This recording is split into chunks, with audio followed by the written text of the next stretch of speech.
नमस्कार. आज आहे भाऊबीज. तर चला मग आपण आज भाऊबीज साजरी करूया. भाऊबीज म्हणजे भाऊ बहिणीचा प्रेमाचा स्नेहाचा एक दिवस असतो. त्याला आपण भाऊबीज म्हणतो आणि ते वर्षातनं एकदाच येतो. चला तर मग आपण पहिल्याने परमेश्वराची पूजा करून घेऊ. परमेश्वराला ओवाळून घेऊ. आपण देवाला म्हणतो ना, त्वमेव माताच्च पिता त्वमेव बंधुच्च सखा त्वमेव विद्याच्च द्रविणं त्वमेव सर्वं मम देव देवो. याप्रमाणे परमेश्वरसुद्धा आपला बंधू सखा आणि सर्व काही माता पिता सगळं काही आहे. म्हणून आपण सगळ्यात पहिले परमेश्वराला देवाला ओवाळून घेऊ. जसं काही द्रौपदीने बंधू मानला होता तसाच परमेश्वर आपला एक बंधू आहे. परमेश्वर तर आहेच आहे, पण आपला बंधू सखासुद्धा आहे. चला तर मग आपण आता आपल्या भावाला ओवाळून घेऊया.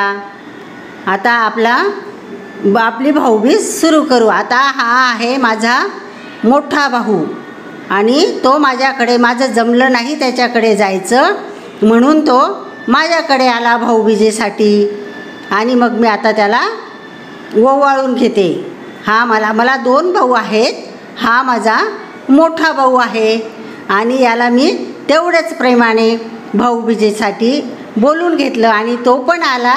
आता मी त्याला ओवाळून घेते आणि माझा भाऊ पण माझ्याकडनं ओवाळून घेतो आहे. ते बरोबरच आहे ना. भाऊ बहिणीचं प्रेम असं वेगळंच असतं, आहे की नाही. आणि त्या ठराविक दिवस असतात भाऊ बहिणीच्या प्रेमाच्या व्यक्त करण्यासाठी. एक तर रक्षाबंधन असतं, एक भाऊबीज असतो. मी सांगते, परमेश्वरा माझ्या भावाची काही जरी विडापिडा काय असेल ती घेऊन जा आणि माझ्या भावाला निरोगी आयुष्य दे देवा, अशी मी देवाला प्रार्थना करते. आणि आता बघा, आणि मग आता मी मिठाई खाऊ घालते माझ्या भावाला. आणि तो नाही म्हणतो, तो म्हणतो मला डायबिटीस आहे नको. पण मी म्हणते अरे थोडी तरी खा ना, खावी लागते थोडीफार. तर मग त्याने थोडी हाताने स्वतः घेतली आणि मला म्हणतो बस एवढीच खाऊ घाल मला.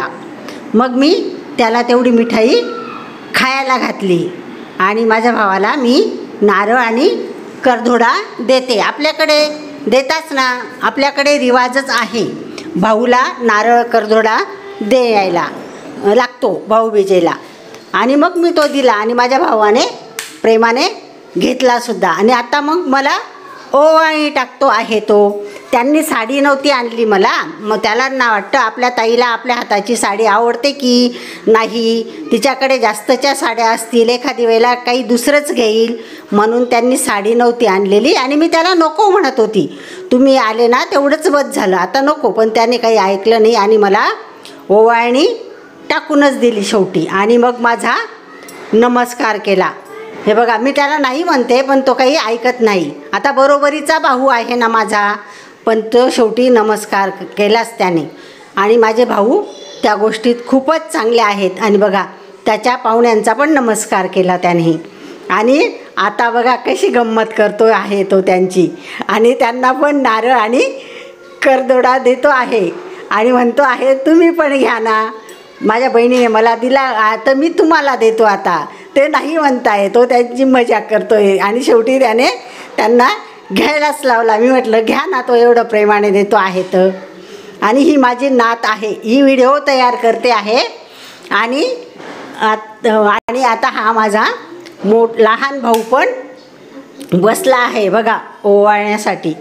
तो पण आला ना, 2 भाऊ आले माझे. आणि माझं आता जाणं होत नाही माहेरी, कारण माझ्या मुलींचे लग्न झाले, लेकरबाळ्या झाल्या. माझे नातू किंवा माझ्या घरचे आजारी आहेत, ते पण माझ्यासोबत येत नाही. ते म्हणता बरं नाही वाटत सणाच्या दिवशी सासूरवाडीला जायला. आणि मग मी एवढा परिवार घेऊन नाही जाऊ शकत. तर मग माझे 2 भाऊच येतात. त्यांचा पण खूप मोठा परिवार आहे, पण ते काय करता माझ्याकडे येता आणि माझ्याकडून ओवाळून घेता आणि मगच घरी त्यांच्या मुलीबाळी त्यांना ओवाळता नंतर. म्हणून ते आधी माझ्याकडे आले आणि मी हा गंध ओला केला कारण तो थोडा फॅनच्या हवेने कोरडा झाला होता, बाहेरच्या हवेने सुद्धा.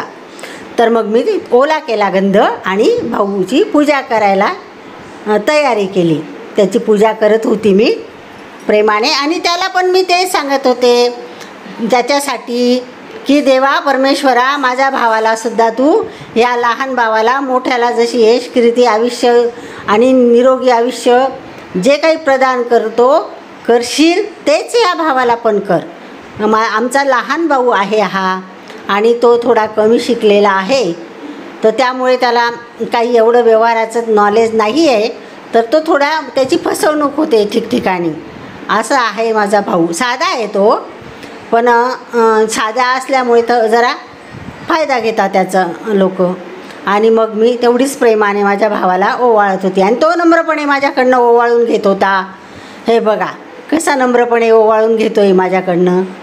असे आहेत माझे भाऊ, आणि मी त्यांना ओवाळलं. आता हा सुद्धा, याला पण मी नाहीच म्हणत होती, अरे तुम्ही आले ना, माझ्यासाठी हीच ओवाळणी आहे, तू नको काही टाकू, मला राहू दे. आता मोठ्याने टाकले ना मला पैसे ओवाळणी, तू नको टाकू. मी नाही म्हणत होती, तरी पण तो काही ऐकत नव्हता. आणि मी त्याला देण्यासाठी पण नारळ आणला, आणि नारळ आणि करदोडा असतो आमच्याकडे, द्यावा लागतो भाऊबीजेला.